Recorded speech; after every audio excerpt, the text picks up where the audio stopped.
Hello, good afternoon. Coming up on the marketplace, with over 1 million jobs on the line, the Automobile Dealers Association is pushing for the complete withdrawal of the Customs Amendment Bill. Also, the rate of inflation slows in October to record 10.1%. We have details in a report coming up shortly from the government statistician. And also, rice farmers pressure governments to ready markets in order to sell, as they fear a report of last year's glut could resurface. Hello once again, I'm Charles Aite. We're back right after this break.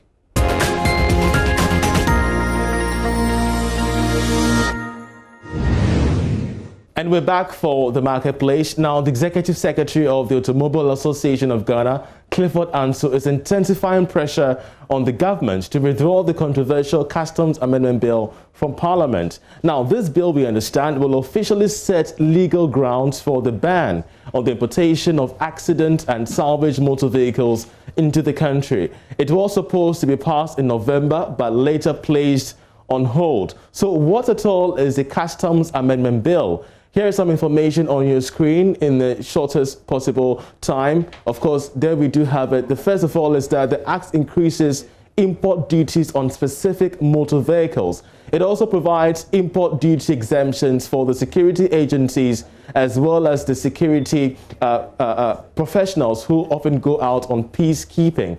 Also, the bill is all about the importation of accident and salvage motor vehicles being banned. Of course, other aspects of the bill also lays out specific ground rules for the importation of vehicles in the country for the next 10 years or so. So this is a situation that we're faced with currently, of which the Executive Secretary of the Automobile Dealers Association of Ghana joins us in studio to help us understand their clear concerns regarding this particular bill. Clifford, we're so grateful that you joined us. This is the first time we're having this discussion. What exactly is a threat that this particular bill places on your industry? Thank you very much, and a very good afternoon to all your viewers. The bill was passed in March this year. After the passage of the bill, we identified some aspects which, in our opinion, is going to destroy our operations as second-hand car dealers in this country. So we alerted government. We spoke with the Minister of Trade and Industry. We've been speaking with him severally. We went as far as the President. We made our petitions clear to him. He said we should come back and sit with the Minister and continue the deliberation and come back so that the matter can be sent to Parliament for a constitutional amendment to be done for us. That Saturday, Parliament, has gone on recess. This means that our concern on this particular matter was not even addressed. Number two, there was no even official document to prove that indeed the conversation that we had with the minister, based on the suspension issue that we are talking about, is not done. It means that we have the business that we are doing now, per the law as it stands, has no future, because the implementation date is November 1. And November 1, according to government, the pressure and agitation in the system, that is why they said they've suspended the law. Not that the passage of it was November. The implementation date actually supposed to be November 1. And if not suspend the implementation date, when are you bringing the implementation? We are yet to know. We've been asking, no answer. We've been finding out, nobody is minding us. It appears that the business that we are doing is going to be handed over to the investors, the assemblies. Because if you listen to the commentary, if you listen to other statement from the gentleman of Malaland, His Excellency the President, he said this policy has come so that the second-hand vehicles, the potential of second-hand vehicles can be cut down. It means that the advantage rather is not coming to us, rather going on the other way. It's interesting you talk about the fact that you've had engagement with government, because we've heard the Trade Minister, Alan Tremantin, make it quite clear to us that your association was engaged in each and every step of the way in the comprising of this particular bill, and even that of the car assemblers, the coming on board of VW, the automobile bill in that particular sense. So where do you strike your argument here, especially when government claims that they've engaged you on all these developments? They engage us. That's a very fine something. I will never deny that they never engage us. But they didn't engage us when the bill was, prepared. What they asked us was not what came in. Nobody was supervised, or nobody will include himself for a law to be enacted against him. Nobody will do that. But this particular law will hurt our business. It will going to hurt us. The impact that it's going to be on us is going to be huge. And we've made it clear to government that we have so many people within our industry. For example, our brothers and sisters living outside Ghana, who usually bring these cars to us for sale, are part of us.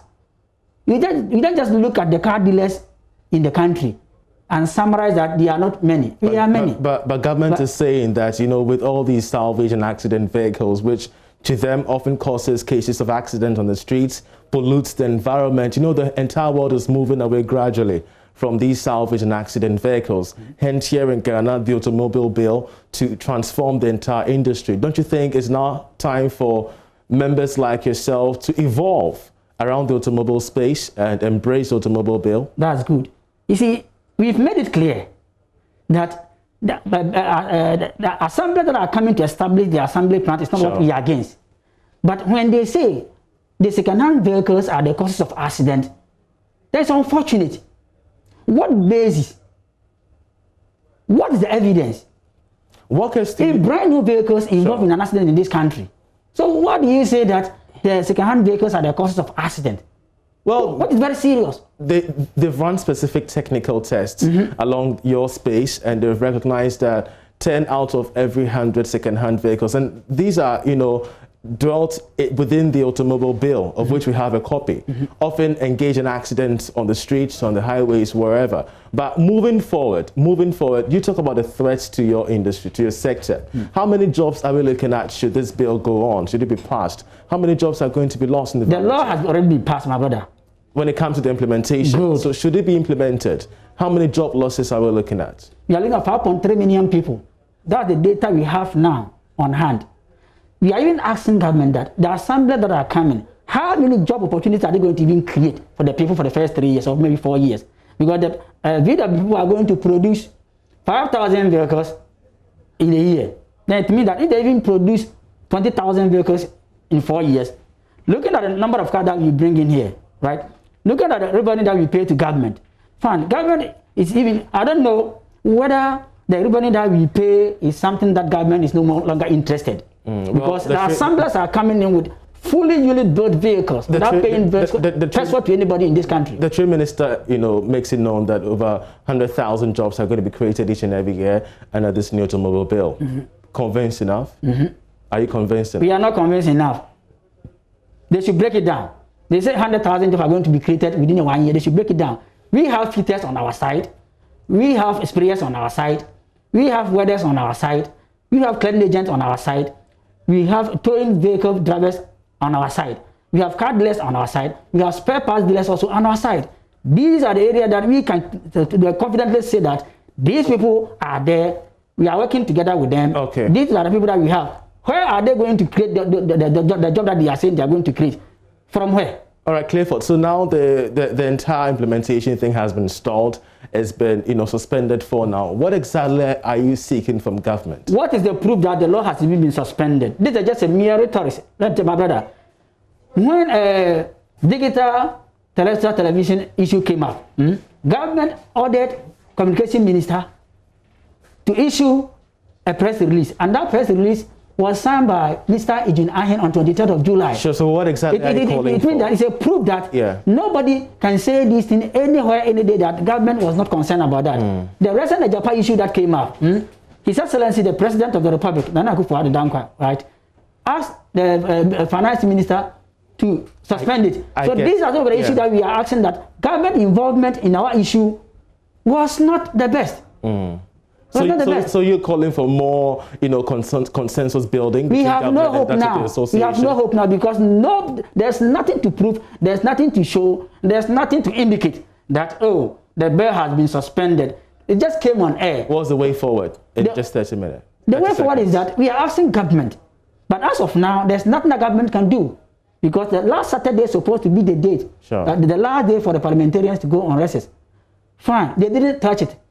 Former President Mahama indicated in his document that if he gets the opportunity, he's going to scrap this issue away. So we press the government before that the parliament will go on recess to consider our matter. We've been pressing. It appears there's nothing like that. So now we are saying that whoever is going to cast his vote, right, go and protect your job. All right. Protect your job. We're so grateful, Clifford, that you joined us. He's the Executive Secretary of the Automobile Dealers Association, calling on government to intervene when it comes to the Customs Amendment Bill, which of course has been suspended when it comes to its implementation. Let's take a short break. We'll be back with more business stories.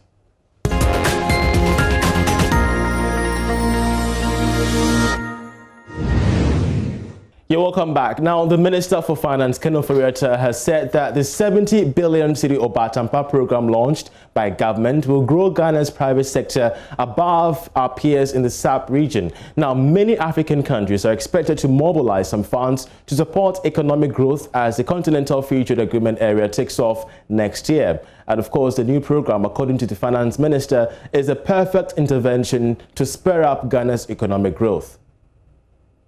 Then, we launched the Ghana Cares Obatampa program so that we immediately get on the path of recovery.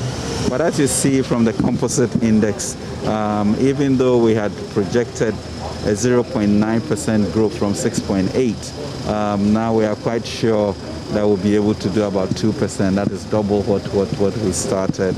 Inflation is being kept, our reserves in a strong position. So we're really feeling good about a much faster recovery than we otherwise thought. Yeah? The Continental Free Trade Agreement, you did indicate that you need the private sector's support. Now, on the part of government, how far have we got into when it comes to implementation? Well, as you know, officially it will be launched in January next year. It's going to take some doing, to sort of mobilize ours. But I think for us, the clarity is that it has given us a mandate for using Ghana as a regional or continental hub, given that the headquarters is here. So the Obatampa program of Ghana Cares is looking at 70 billion of partnership with the private sector so that we can support Ghana being a financial services center, petroleum, logistics, education, etc., and manufacturing. And that's where we are. I think we're going to get the benefit of being, getting out of the blocks early, and that's the excitement for the future. Now, 80% of businesses expected to recover from the negative impact of COVID-19 by June next year.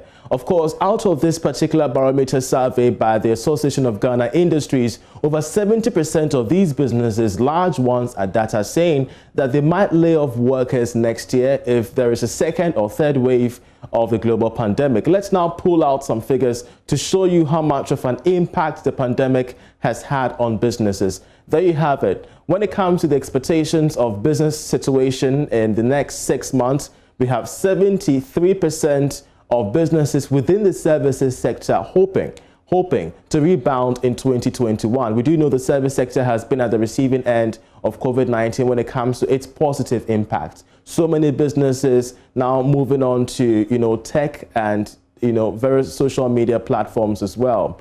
And also when we're talking of the expected recovery period, we're seeing on the graph sliding downwards.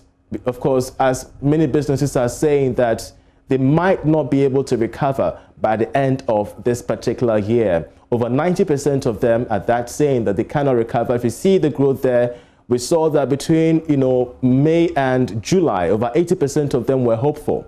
But this particular figure kept coming down. You could see the curve downwards, indicating that the confidence has really much significantly declined. When it comes to the likelihood of employing and investing in the next 6 months, you could see from the orange side of the graph, which represents the low confidence by most of these businesses, saying that they cannot make it next year. With the orange one, we could see most of these businesses are saying even if they are able to recover next year, they might have to adopt austere measures, which even includes the sacking of staff or the retention at that. So these are some of the revelations we're getting from the AGI Barometer report when it comes to the impact of COVID-19 on business growth across the country. Of course, we have some more graphics there. We shall be giving you updates on that one, especially when so many of these businesses say they've been hard pressed when it comes to the impact of COVID-19 on their businesses. Away from that, rice farmers in the Upper East and Northeast regions are calling on governments to provide a ready market for their produce this year, saying that they are worried there will be a repeat of last year's rice glut if government does not listen to their concerns. There is more in this report. Rice farmers from the Fumbisi, Bedembilisi, Wiesi, Tono, and Via valleys in the Upper East region joined their counterparts from Nasia and Yagba in the Northeast region for a rice sector policy dialogue. Key among the issues discussed at the dialogue held at Yagba in the Mamprugu Muaduri district was the unavailability of a ready market for their produce. According to the rice farmers, following their agitations after the rice glut in the Busa South district last year, government gave a purchasing order to Avnash Industries Ghana Limited, the largest buyer of rice in northern Ghana, to purchase local rice and supply it to the Ghana school feeding program. However, Avnash Industries Ghana Limited appears to be trying to pull out from buying rice this year. Charles Nyaba is head of programs for the Peasant Farmers Association of Ghana. He spoke on behalf of the rice farmers. We appreciate the work, the relationship between us and Avinas, but this year we are not happy that they are not responding to us. We have given them a letter calling them to come for us to negotiate for the price. They didn't mind us. We made a follow-up. We gave them letters to be part of this price negotiation. We haven't heard anything from them. So we are still calling on Avinas that we are waiting for them. The rice is there. They should come. We want to build that relationship. We are not also happy that the minister couldn't come here to listen to our concerns. So the message we are sending to our policymakers is that we are willing and ready to supply rice to meet the consumption need of Ghanaians. Let's now turn our attention to the rate of inflation, which has slowed in October to a record 10.1%. Let's listen to the government statistician. Was 10.1%. This indicates that we are 0.2 percentage points away from the single digits that we aspire to reach as a country. On a month-on-month basis, ladies and gentlemen, you would agree with me that in the past 2 months, we've recorded deflation, specifically a deflation figure of 0.4% for the month of for the month of August 2020, and another deflation figure for the month of September at 0.2%. There has been a reversal of this deflation, and for the month of October 2020, one would argue that the gains from the deflation that we recorded in the past 2 successive months have turned out to be an inflation month-on-month rate of 0.2%. This literally means that in the month of October, the general price levels was 10.1% higher than the month of October 2019. And also comparing September 2020 and October 2020, we argue that on the average, prices have gone up by 0.2%. We do further disaggregation based on the contributors of the year-on-year inflation, as well as the contributors of the month-on-month inflation. Ladies and gentlemen, for the first time in the last 2 months, we see that food's contribution to year-on-year inflation has risen beyond 50%, specifically at 54.7%. In the last 2 months, we had food inflation contributing 47.9% and 47.8% respectively for the months of August and September. This was in contrast to what we were experiencing during the COVID-19 era, where successively for 4 months, that is between the months of March and July 2020, we saw food's contribution to inflation inching on a month-on-month basis from 59.6% to 53.0%. And we shall be tracking the rate of inflation, especially as we gear up for this year's election. I'm Charles Aite. Many thanks for watching.